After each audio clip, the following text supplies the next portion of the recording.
Antes de ir a lo que Dios puso en mi corazón para esta mañana, 3 cositas para comentarles. En primer lugar, el jueves tenemos el Avance Adora. Después de 2 años y medio, se viene con todo.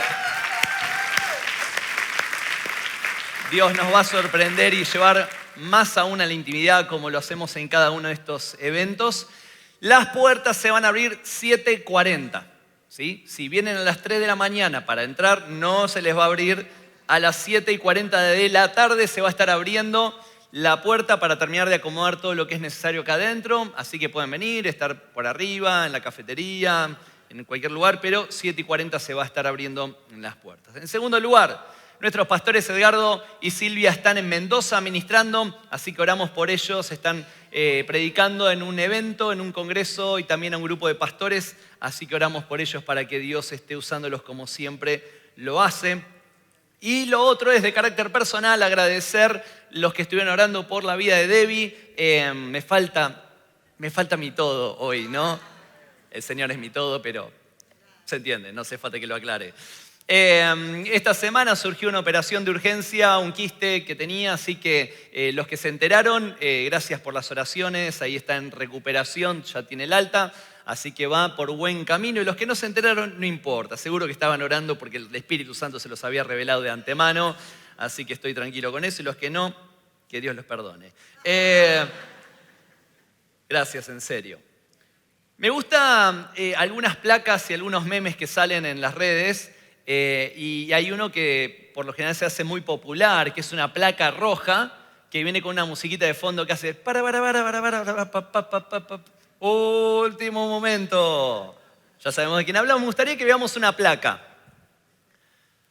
Último momento. Errar es esto lo bajé de placasrojas.me, por las dudas que nos estén viendo la gente que lo creó, hay que citarlo. Errar es humano, pero echarle la culpa al otro es más humano todavía. Me encanta Lelutier y cuando escuché esta frase la primera vez la escuché por Lelutier. No sé a quién le gusta ese tipo de humor, es tremendo, ¿no? Hay unos cuantos que leemos la Biblia y después escuchamos Lelutier, ¿no? Ahí está en ese orden. Y está buenísimo porque es muy elaborado, bla, bla, bla. La cuestión de este concepto, errar es humano, pero echarle la culpa al otro es más humano todavía. Ahí la mesa, cierto, quedó la mesa para la otra Santa Cena, ¿no? Ahí. Y tenemos siempre la tendencia de echarle la culpa al otro, de no hacernos cargo de las cosas que nos suceden a nosotros, de nuestras metidas de pata, de nuestros errores reincidentes. Y en esta pandemia creo que nos sentimos todos bastante sacudidos, algunos en mayor escala, otros de una manera un poco más sutil, pero no hubo una sola persona que no fuera sacudida por lo que pasó en esta pandemia.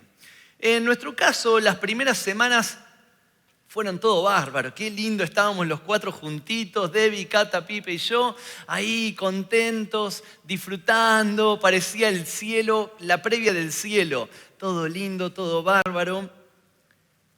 Pero fueron pasando las semanas, los meses, la convivencia 24 horas con todos, aunque yo soy el de la familia, todo el resto, no, ellos son los complicados, yo soy el bueno en la casa, yo traía paz al hogar, pero empezaron a molestar roces, que préstame la computadora, que tengo clases, no, pero yo también tengo clases, ¿y qué hacemos con la computadora? El celular parecía ya que era de medio pueblo porque lo usaba todo el mundo. Diferentes situaciones, pero una de las situaciones que más sobresalieron, al menos en nuestra familia, fue el aburrimiento. Habíamos jugado ya todos los juegos de mesa. Habíamos visto todas las películas. Leímos 7 veces la Biblia. No, mentira, ni a gancho. Habíamos hecho todas las tácticas didácticas para tratar de entretener a los chicos y no pasaba nada. Y sumado a esto, en la primera semana de la pandemia, nuestra mascota, nuestro perrito, venía enfermo y se muere en la primera semana, ¿no? Ay, sí, Dorita, ay, no. Fue un bajonazo. Entonces, digo, vamos a buscar algo para que los chicos se puedan entretener. Y le digo a Débora, ¿por qué no compramos una mascota? No. Dale, compremos otra. Ya habían pasado unos meses de que Renzo había pasado a mejor vida. Y no, me dice, sí, dale, vamos a comprar una mascota. No, porque siempre pasa lo mismo, terminamos cuidándonos.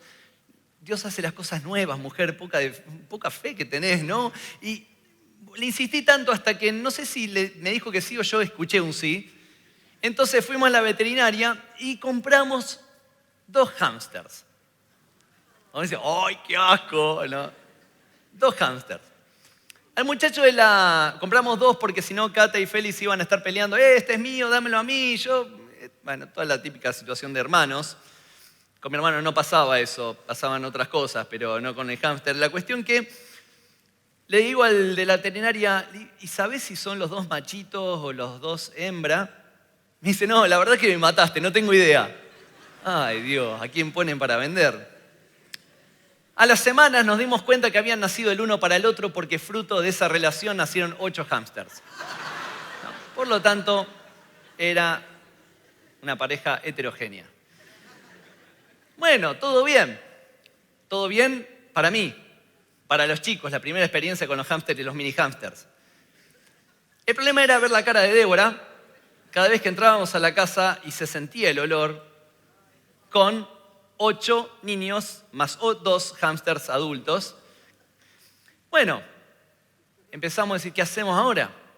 Bueno, vamos a repartir. Tenemos para regalar unos hámsters, ¿no? Empezamos a llamar al uno y al otro hasta que, ya quedaron los 2 hámsters adultos. Pero cometimos el error de no haberlos separado. O sea que cuando habíamos liberado la casa de los hámsters niños, nacieron 12, ¿no? Multiplicad y fructificaos, decía el lema de la pecera. Dentro de la casita decía eso. Bueno, la cuestión que empezamos a llamar a más amigos, muchos parientes no tengo acá, ya se me habían desaparecido los pocos que tengo, no quería saber más nadie nada. Fui hasta la veterinaria y le digo, mira, por favor, te los regalo. Acá los tenés, vendé, hacé lo que quieras, pero no podemos tener, porque cuando nacieron los 12, me parecían los discípulos, ¿no? Nacieron los 12, yo sonreía, pero forzadamente, porque Débora no me sonreía. Entonces Débora miraba la pecera, miraba a mí y yo decía... Los chicos a todo esto ya no le daban bolilla a los hámsters. Como los padres sabemos qué pasa cuando le compramos algo. Bueno, el capo de Fernando, cuando ya no quedaba más hámster, nos quedó uno solo, porque regalamos, ya dijimos, vamos a separarlos mejor, ¿no? Sí, no, teníamos que separarlos. Ya separamos, regalamos no sé si era de varón o la mujer el que regalamos, todavía tengo la duda. Pero nos quedamos con uno y los chicos se empezaron a aburrir de vuelta. Entonces agarramos y dije, vamos a comprarles una mascota, algo, pero más grande, que puedan jugar sin ningún problema, que no sea tan frágil. Vamos a comprarle una mascota. Y le compramos, y sin el consentimiento de Débora, Débora me dijo, bueno, pero yo no me hago cargo de nada de los perros, porque ya no le gustan las mascotas. Me aceptó a mí, no sé cómo todavía, pero las mascotas no le gustan. Y compramos este hermoso cachorrito, ¿no? Claro, dicen, porque no lo tienen en su casa. Es lindo ver, ¿no?, la desgracia del otro y uno disfrutar de otro lado. Cuando parecía que todo se había ordenado en casa, apareció Olivia. No sé quién la trajo. Todavía estoy buscando al responsable. Pero lo que venía en orden, venía cómodo, venía una situación normal, relajada, empezó a transformarse en regalos por todos lados, tratar de saltear esas situaciones.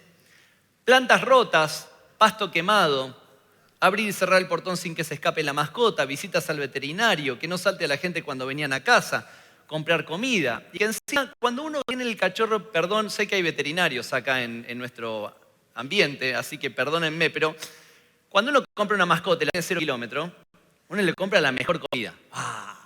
Ahí pongo lo mejor, total come poquitito, todo bien. Pero cuando lo vemos más grande decimos, el bolsillo ya duele, vamos bajando, ¿no?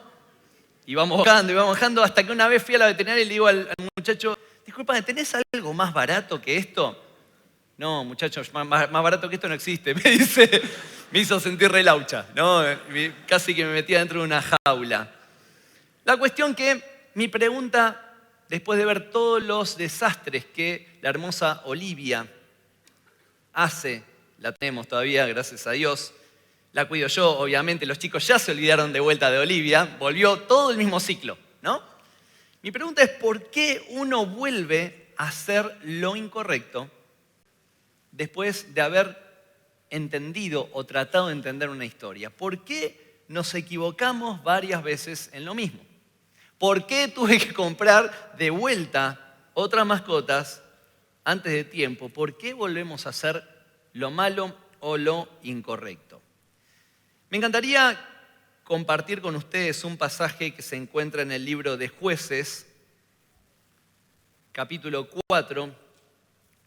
Gracias a Nacho y Wally que me dijeron que en todo el culto anterior estuve diciendo Josué.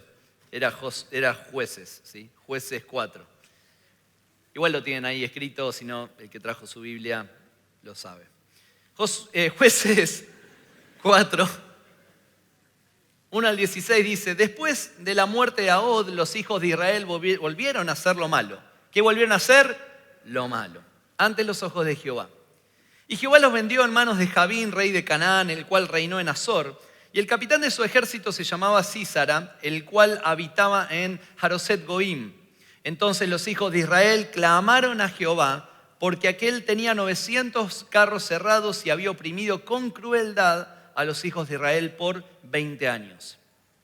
Gobernaba en aquel tiempo a Israel una mujer, Débora, profetisa, mujer de Lapidot, y acostumbraba a sentarse bajo la palmera de Débora, entre Ramá y Betel, en el monte de Efraín. Y los hijos de Israel subían a ella a juicio.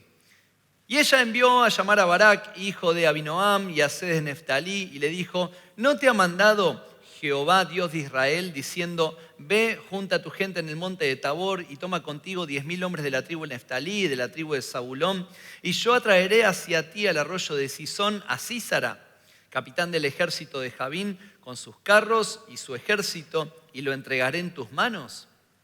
Barak le respondió, si tú fueres conmigo, yo iré, pero si no fueres conmigo, no iré. Ella dijo, iré contigo, y le puso los puntos, mas no será tuya la gloria de la jornada que emprendes, porque en mano de mujer vencerá Jehová a Sísara. Y levantándose Débora fue con Barak a Sedes, y junto a Barak Zabulón y a Neftalí en Sedes, y subió con 10.000 hombres a su mando, y Débora subió con él. Y Eberseneo, de los hijos de Obab, suegro de Moisés, se había apartado los ceneos y había plantado sus tiendas en el valle de Sanaim, que está junto a Sedes. Vinieron pues a Sísara las nuevas de que Barak, hijo de Abinoam, había subido al monte de Tabor, y reunió Sísara todos sus carros, 900 carros cerrados, con todo el pueblo que con él estaba, desde Haroset Goim hasta el arroyo de Sisón. Entonces Débora dijo a Barak, levántate, porque este es el día en que Jehová ha entregado a Sísara en tus manos. ¿No ha salido Jehová delante de ti? Barak descendió del monte Tabor y 10.000 hombres en pos de él. Y Jehová quebrantó a Sísara y a todos sus carros y a todo su ejército a filo de espada delante de Barak. Y Sísara descendió del carro y huyó a pie. Mas Barak siguió los carros y el ejército hasta Haroset Goim, y todo el ejército de Sísara cayó a filo de espada hasta no quedar ni uno. Esta historia se da en un contexto más o menos allá por el año 1200 antes de Cristo. Israel ya había tomado posesión de los territorios que Dios había entregado, ya que habían salido desde Egipto, pasó Moisés, pasó Josué, y nos encontramos ya estaban asentados, ya había habido algunos jueces ordenando la vida del pueblo de Israel, pero el pueblo de Israel había vivido 80 años en paz en relación con otras naciones, porque un personaje previo a Débora y a Barak, llamado Ahod, había dado la victoria al pueblo de Israel sobre los moabitas. Esa conquista, esa batalla, ese triunfo que había realizado Ahod de parte de Dios, les permitió a los israelitas estar 80 años sin ningún tipo de inconveniente bélico que fuera mayor. Ahora, en 80 años pudo haber pasado absolutamente de todo. Desde modificaciones geográficas, situaciones económicas variables, situaciones internas, políticas internas, que podrían haber condicionado a toda la nación. Si pensamos 80 años atrás de donde estamos ahora, justo era Argentina el granero del mundo. Y ahora cómo estamos, ¿no? Que nos manden grano a nosotros, ahora sería la inversa. Pero cuando hablamos de 80 años, también hablamos de una generación. Hablamos de toda una etapa cronológica que al menos era la expectativa de vida en ese tiempo, 70 años aproximadamente, que habían pasado en todo ese tiempo. La generación que había pasado era la que había comprobado la fidelidad de Dios al haber sido librados por parte de Ahod de los moabitas, de la amenaza que tenían como pueblo. Entonces habían visto a este Dios poderoso, sobresaliente, y que llevaba a la libertad con su mano poderosa. Ahora, cuando una generación, cuando una persona adulta experimenta el poder de Dios, inmediatamente le toma a su vida o empieza a ejercer una transmisión de ese poder a las personas necesitadas. Cuando uno tiene un encuentro fuerte con Dios, eso no queda en uno mismo, sino que se va transmitiendo hacia las otras personas y va pasando de generación en generación. Esa pasión, ese temor reverente hacia las cosas sagradas, cuando hay una generación sabia, se van transmitiendo desde los mayores hacia los menores.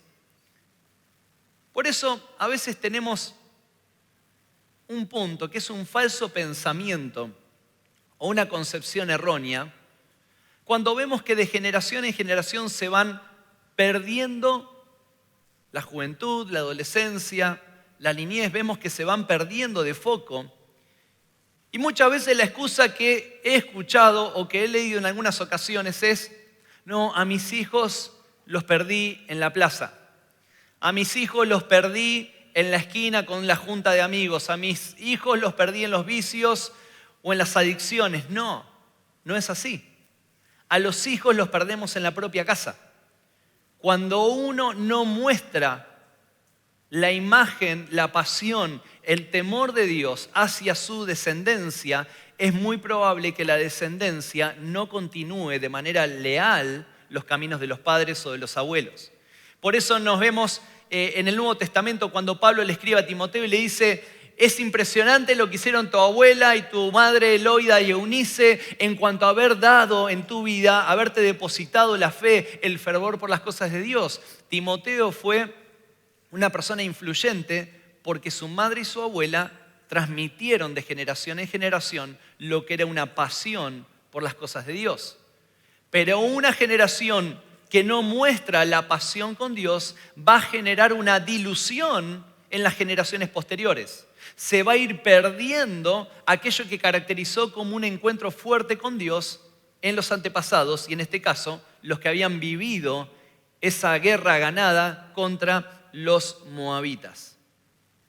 ¿Cuál es la consecuencia de que esos 80 años de tranquilidad, de paz y de comodidad le generaron al pueblo de Israel? Eso lo encontramos, esas consecuencias de la quietud durante 80 años. Los 80 años los menciona en el mismo libro de Jueces, el capítulo 3, versículo 30, que dice que luego de que Ahod liberó de los moabitas, vivieron con la tierra reposada durante 80 años. ¿Cuál fue la consecuencia de no haber transmitido un temor de Dios en todos esos años? Lo que encontramos en el versículo 1 al 4. Que Jabín, Císara, el capitán del ejército, empezaran a generar una opresión al pueblo de Israel durante 20 años posteriores. Y hasta incluso nos dice la palabra ahí en el versículo 4 que con crueldad estaban oprimiendo al pueblo de Israel. Entonces surge un clamor frente a los movimientos sociales, frente a la parquedad que puede generar las cosas de Dios y ver que todo se está pudriendo. Surge un clamor de los hijos de Israel y van a Débora, clamando para que Dios intervenga. Siempre que haya un clamor a Dios, Dios va a levantar una voz profética para que se levante y pueda mostrar un panorama completamente diferente. Siempre que haya una sociedad que está inmersa en una crisis, Dios va a levantar frente al clamor de los escogidos, frente al clamor de los que temen de Dios, va a levantar personas. Y cuando hablo acerca de una voz profética no me refiero a una persona que va a estar diciendo lo que va a suceder, sino una persona que habla de parte de Dios para mostrar una realidad completamente diferente. Y es ahí donde Dios levanta a la misma Débora que estamos hablando y levanta a este otro personaje llamado Barak, jueces para el pueblo de Israel. En cuanto a Débora era una mujer usada en sabiduría de parte de Dios para poder discriminar los asuntos que le llegaban a su estrado, que era debajo de un árbol, debajo de una palmera. La gente llegaba con problemáticas, entonces Débora era consultada y a través de esa consulta Dios obraba con sabiduría y con una decisión totalmente equitativa frente a los problemas del pueblo. Y siempre hubo personas que Dios levantó para que intervinieran en los pueblos de manera puntual. Por eso tenemos ancianos, tenemos sacerdotes en las historias bíblicas del Antiguo Testamento, hay profetas, hay reyes, hay diferentes personajes, jueces, como en este caso, que se levantaban como una voz de parte de Dios para ordenar las situaciones que estaba viviendo todo el pueblo. Entonces, tanto Débora como Barak intervienen de parte de Dios para liberar al pueblo de esa opresión cruel que estaban viviendo de parte de Jabín, pero especialmente de parte de ese capitán llamado Sísara. Pero ¿dónde comenzó todo este problema de la opresión de este pueblo cananeo? ¿Dónde radicó, dónde inició esta tendencia de ser oprimidos? Esto comienza cuando el pueblo de Israel vuelve a hacer lo malo. Se vuelve a equivocar. Vuelven a lo mismo de lo cual habían salido una y otra vez. Y esto lo refleja el primer versículo que habíamos leído. El pueblo de Israel volvió a hacer lo malo, reiteró sus errores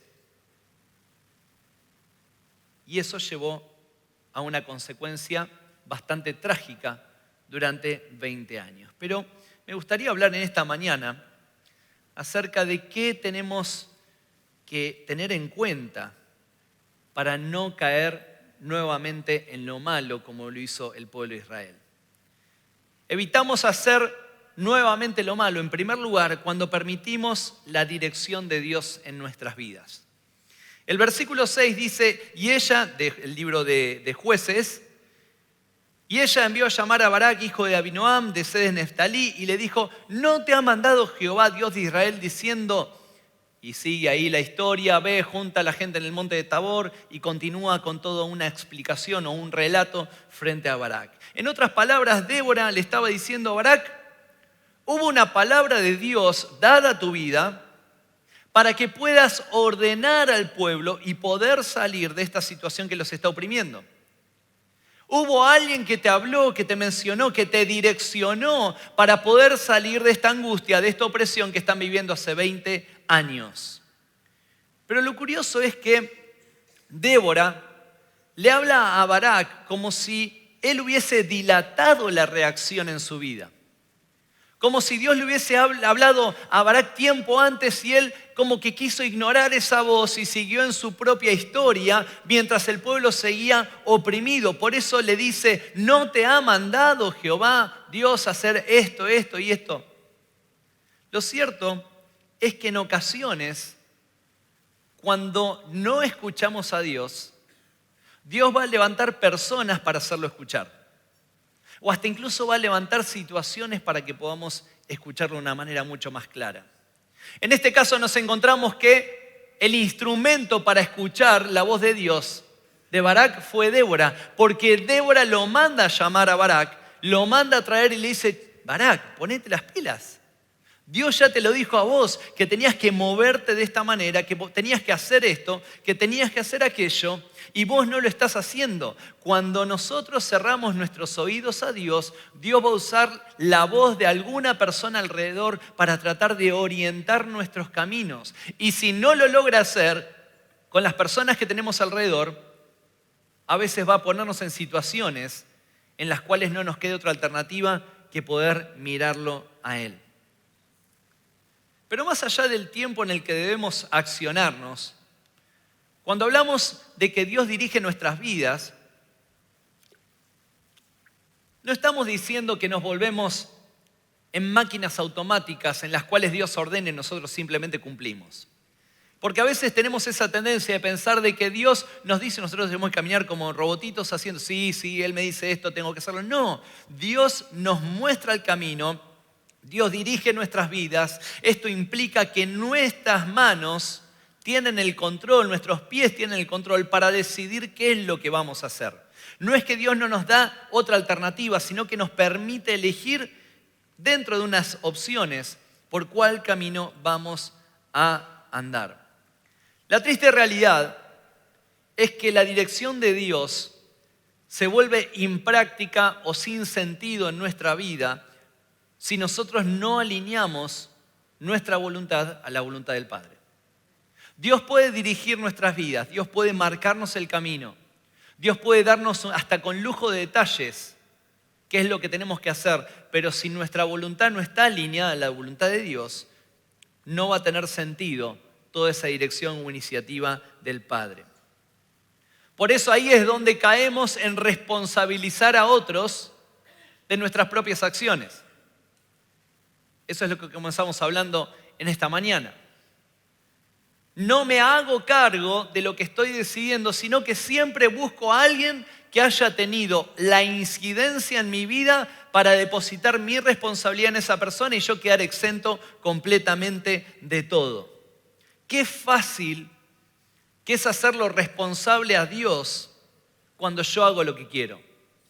Qué simplista que es decir que Dios se haga cargo de lo que me está sucediendo, cuando yo en realidad estoy tomando decisiones completamente alejadas a lo que Dios quiere direccionar en mi vida. Josué capítulo 1, versículo 3, cuando estaban ahí para conquistar la tierra, estaba Josué a la cabeza del pueblo, y Dios le dice a Josué lo siguiente, Josué 1:3, yo os he entregado, como lo había dicho a Moisés, todo lugar que pisare la planta de vuestros pies. Yo les he entregado, y eso que está entre comas muchas veces lo ignoramos, como se lo dije a mi siervo Moisés, todo lo que pise la planta de nuestros pies. ¿Cuál es nuestro problema? Que muchas veces pisamos donde nosotros queremos y no donde Dios nos dice que tenemos que pisar. Muchas veces andamos por caminos en los cuales Dios no nos mandó a introducirnos y pensamos que Dios nos dijo que hiciéramos eso, cuando en realidad Él estaba completamente callado. Me acuerdo, el primer texto que leí en la iglesia fue a los 4 o 5 años, y no lo leí, lo recité de memoria porque no sabía leer fluido en ese momento. Ahora tampoco sé leer fluido, pero bueno, es otra situación. Me acuerdo que estábamos en Suecia y yo era chiquitito y el púlpito me tapaba, entonces me pusieron una silla y me pongo a leer el Salmo 23, un salmo de mis preferidos. Y en un momento ese salmo dice, aunque ande en valle de ¿qué? De sombra y de muerte, no temeré mal alguno, tu vara y tu callado me infundirán aliento, bla, bla, bla, todo eso. Aunque ande en valles de sombras. ¿Cuál es el punto? Muchas veces entramos en valles de sombra y de muerte porque Dios nos está impulsando por ese tiempo, en ese camino, en esa dirección. Y podemos estar tranquilos porque la vara, el callado, la presencia del Señor nos van a infundir aliento, nos van a acompañar en esas transiciones difíciles de la vida. Pero muchas veces entramos en sombras de valles de muerte no porque Dios nos haya impulsado, no porque Dios nos esté acompañando, sino porque nuestros pies rebeldes quisieron caminar por esos caminos. Y pretendemos muchas veces a través de nuestras propias acciones que Dios nos entregue la tierra.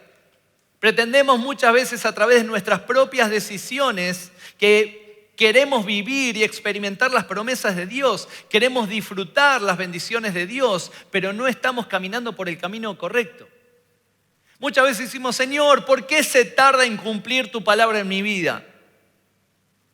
Y el Señor, ¿qué nos dice? ¿Por qué se tarda? Estamos haciendo lo que queremos.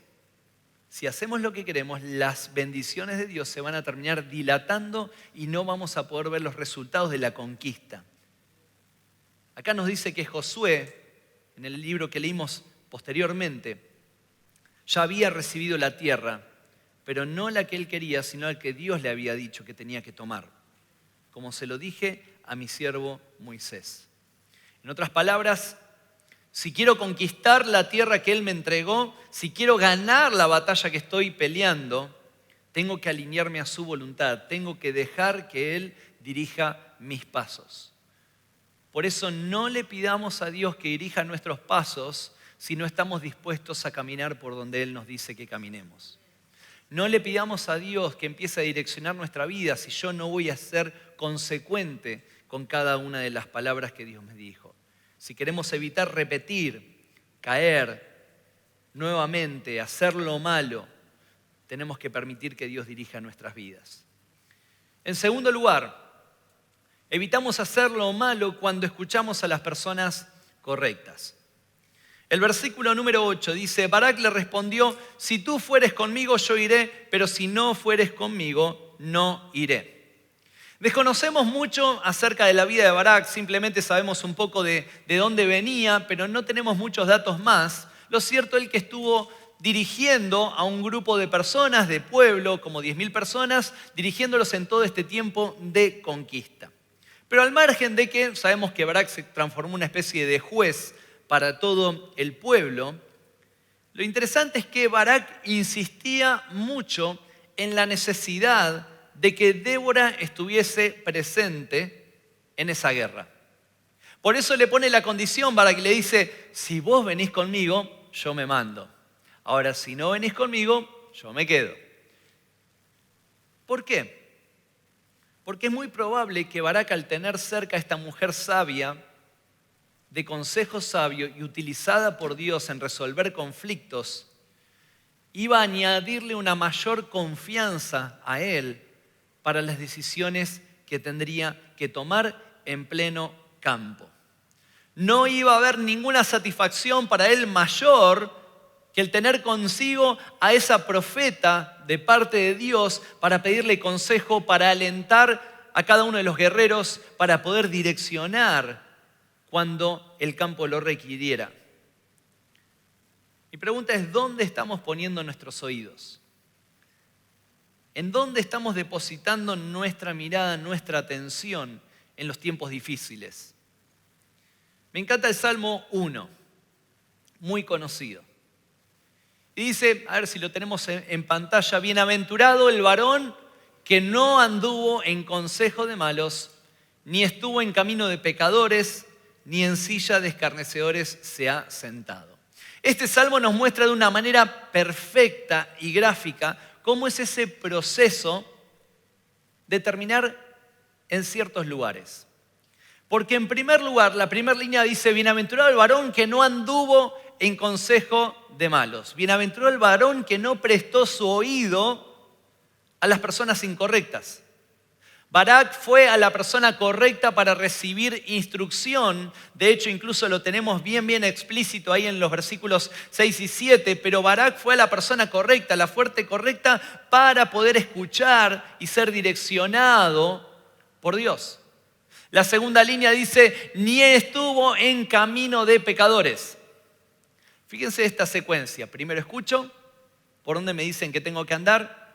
Después camino con aquellos que me están marcando el camino. ¿Y cómo termina?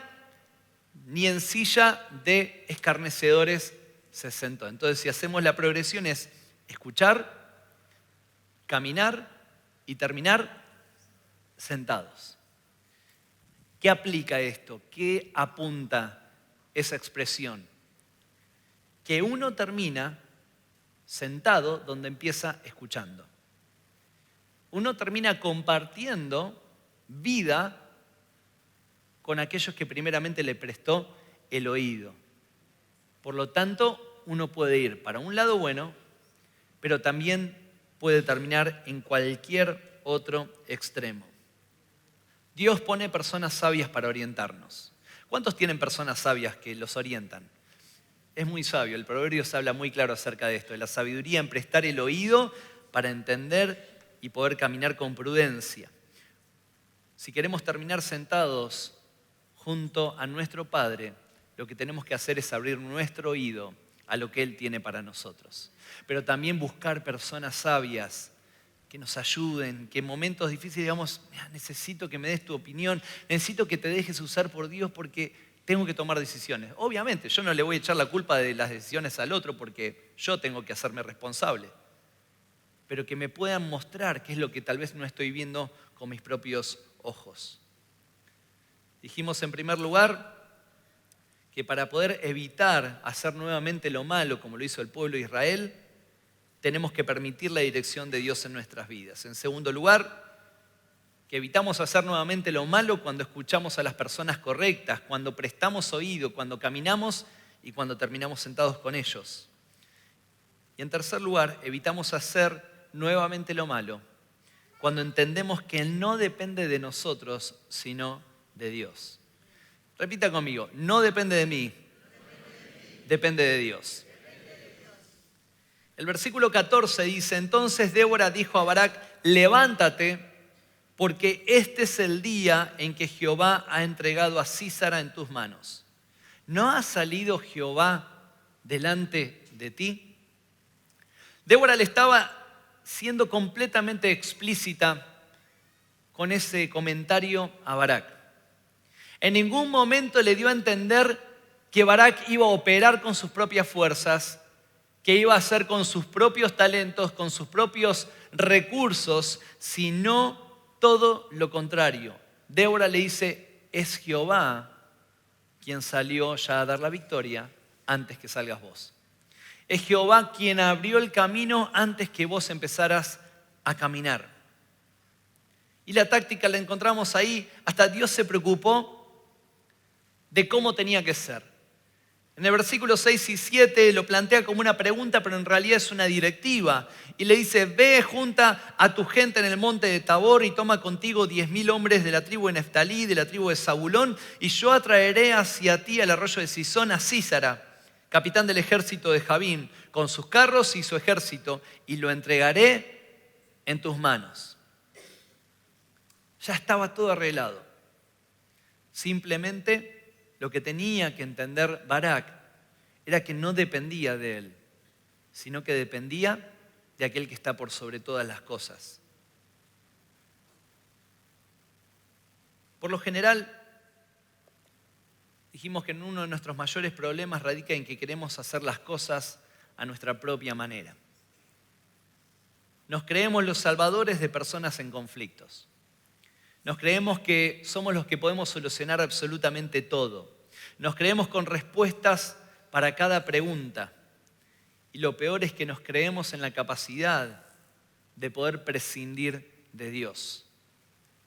A veces los 80 años de quietud, de paz, como la que vivió el pueblo de Israel, nos dan una falsa sensación de que todo está bajo control. Si pensamos un poquitito antes de marzo de hace 2 años atrás, 2 años y medio atrás, cada uno en su vida. Y de repente el tablero se movió y nos dimos cuenta que no somos capaces de manejarnos ni siquiera afuera de nuestra casa. Años de quietud que nos hacen prescindir de la voluntad de Dios en cada uno de los pasos. Pero tenemos que entender de que de Dios depende nuestra vida. Dependen los tiempos de estabilidad y dependen los tiempos de crisis también. Porque Dios está en todos los detalles. Salmo 127:1 dice, si Jehová no edificare la casa, en vano trabajan los que la edifican. Si Jehová no guardare la ciudad, en vano vela la guardia. Si no dependiéramos del Señor, nos hundimos completamente. Si no fuera por la gracia de Dios, ya estaríamos ahogados. Me encanta lo que canta Marcos Vidal, aquel que no lo conoce después búsquelo. Es un profeta cantando y él dice lo siguiente en una estrofa de una canción: nuestra barca hizo agua tantas veces en la noche y si no se hundió jamás fue por tu mano, no por nuestra habilidad, sino por tu compasión. Que nunca las fortalezas nos hagan sentir tan fuertes como para no depender de Dios. Que nunca nuestras capacidades nos hagan tan autosuficientes que no dependamos del Señor en el día a día, porque de Él depende absolutamente todo.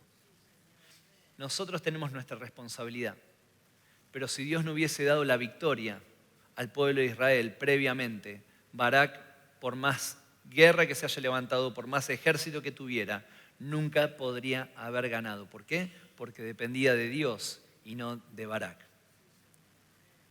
¿Cómo no volver a hacer lo malo? ¿Cómo no volver a equivocarnos? Permitiendo la dirección de Dios en nuestra vida. Escuchando a las personas correctas y también entendiendo que no depende de nosotros, sino depende de Dios. Cierra tus ojos por unos momentos.